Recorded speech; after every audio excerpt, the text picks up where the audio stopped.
मार्क्सवादी communist party ने बढ़ती महंगाई, पेट्रोल, डीजल, रसोई गैस और डिपुओं में मिलने वाले राशन की कीमतों में की गई वृद्धि के खिलाफ सरकाघाट में प्रदर्शन किया और एसडीएम के माध्यम से सरकार को ज्ञापन सौंपा, जिसका नेतृत्व पार्टी के सचिव और पूर्व जिला परिषद सदस्य भूपेंद्र सिंह, रणताज राणा, दिनेश काकू सहित कई अन्य ने किया। भूपेंद्र सिंह ने कहा कि केंद्र व राज्य की भाजपा सरकारें महंगाई रोकने में पूरी तरह फेल हो चुकी हैं और आम जनता महंगाई से बुरी तरह त्रस्त है, लेकिन ये सरकार देश के उद्योगपतियों व तेल कंपनियों को फायदा देने के लिए ही नीतियां बना रही है। उन्होंने कहा कि रसोई गैस सिलेंडर की कीमत पिछले 1 माह में 200 रुपए बढ़ा दी गई और अब एक सिलेंडर 900 रुपए में मिल रहा है। सरकार जिन पेट्रोलियम पदार्थों को 30 से 35 रुपए प्रति लीटर विदेशों से खरीदती है, उसे तेल कंपनियां 90 से 100 रुपए लीटर बेच रही हैं। लेकिन मोदी सरकार इन तेल कंपनियों के आगे बिक चुकी है और देश की जनता को इस सरकार ने तेल कंपनियों के आगे गिरवी रख दिया। एक तरफ पिछले 1 साल से कोरोना के चलते देश के करोड़ों लोगों का रोजगार छीन गया है और शहरी व ग्रामीण इलाकों में बेरोजगारी में भारी वृद्धि हुई है और उसी समय देश में महंगाई आसमान छू रही है। भाजपा की सरकारें उसे रोकने में पूरी तरह फेल हैं। भूपेंद्र सिंह ने बताया कि भाजपा की सरकार महंगाई व बेरोजगारी को रोकने में पूरी तरह असफल हो गई है। दूसरी तरफ हिमाचल प्रदेश सरकार ने डिपोओं के माध्यम से मिलने वाले राशन की मात्रा को घटा दिया है और रेट बढ़ा दिए हैं, जबकि ऐसे समय में डिपोओं की राशन की मात्रा बढ़ाने की जरूरत थी। मार्क्सवादी कम्युनिस्ट पार्टी व अन्य विपक्षी दल सरकार की जन विरोधी नीतियों के खिलाफ व सड़कों पर उतरकर उग्र आंदोलन शुरू कर रहे हैं और 17 मार्च को विधानसभा का शिमला में घेराव करने वाले हैं।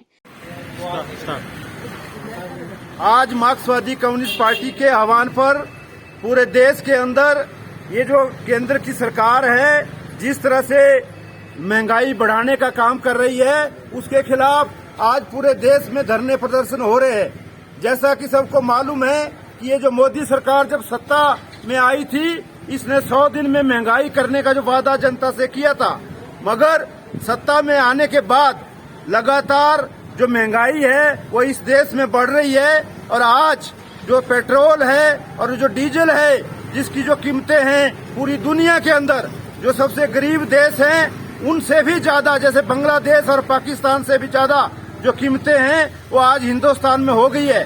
जबकि उसके पीछे जो कच्चे तेल के जो दाम हैं, पूरे जो विश्व का जो बाजार है जहाँ तेल पैदा होता है, वहाँ जो तेल की कीमतें हैं वो घट रही हैं। आज हमारी जो सरकार है या जो कंपनियां हैं वो 30 से 35 रुपए पेट्रोल और डीजल जो पेट्रोलियम पदार्थ है उसको खरीदती है, मगर बड़े दुख की बात है कि उस पे एक्साइज ड्यूटी और दूसरे जो टैक्स है वो आज 60 से 70 रुपए 1 लीटर पे लगाया जा रहा है। और कंपनियों को फायदा देने के लिए मोदी सरकार ने पेट्रोल डीजल को जो वैट है जो अधिकतम 28% लगता है उससे बाहर रखा है और जानबूझ के अंबानी अडानी की जो तेल कंपनियां हैं उनको मुनाफा देने के लिए ये जो सब कुछ किया जा रहा है। तो जब एक तरफ पेट्रोल और डीजल के रेट बढ़ रहे हैं, उसी के चलते जो यातायात है, ट्रांसपोर्टेशन है, चाहे वो खाद्य वस्तुएं हैं, दूसरी जो जरूरी चीजें हैं, वो उस वजह से सारा जो महंगाई है वो बढ़ रही है। अभी हाल ही में तो आज के दिन से ही जो रसोई गैस का जो सिलेंडर है वो 25 रुपए और महंगा हो गया है। पिछले हफ्ते 50 रुपए बढ़ाया गया है, पिछले 2 महीनों में 200 रुपए सिलेंडर पे बढ़ा दिए गए हैं और आज 900 रुपए का सिलेंडर हो गया है। और हम ये कहना चाहते हैं उन भाजपा वालों से कि पिछले समय में जब जो यही गैस का सिलेंडर 500 रुपए से नीचे था तो ये सिर पे गैस सिलेंडर बोला उठा के प्रदर्शन किया करते थे। आज वो सब उसके बारे में चुप्पी साधे हुए हैं। तो हमारी मांग है केंद्र सरकार से, मोदी सरकार से कि कंपनियों के आगे घुटने टेकना बंद करे। ये जो महंगाई पेट्रोल और डीजल की है, इसके अंदर जो टैक्स जिस तरह से लगाया जा रहा है उसको कम किया जाए। रसोई गैस की जो कीमतें हैं उसको भी कम किया जाए और जो जनरल महंगाई खाद्य पदार्थों की, और हिमाचल सरकार ने भी हाल ही में जो राशन डिपो में मिलता था उसका रेट भी बढ़ा दिए। दाम एक तरफ दाम बढ़ाया जा रहा है, दूसरी तरफ उसकी जो मात्रा है, जो क्वांटिटी जो मिलती थी उसको कम किया जा रहा है। हमारी मांग है कि कोरोना काल में जब एक तरफ बेरोजगारी फैली हुई है, बढ़ रही है, महंगाई बढ़ रही है, उस समय में राशन जो डिपो में मिल रहा है उसकी जो मात्रा है वो बढ़नी चाहिए, रेट उसके कम होने चाहिए।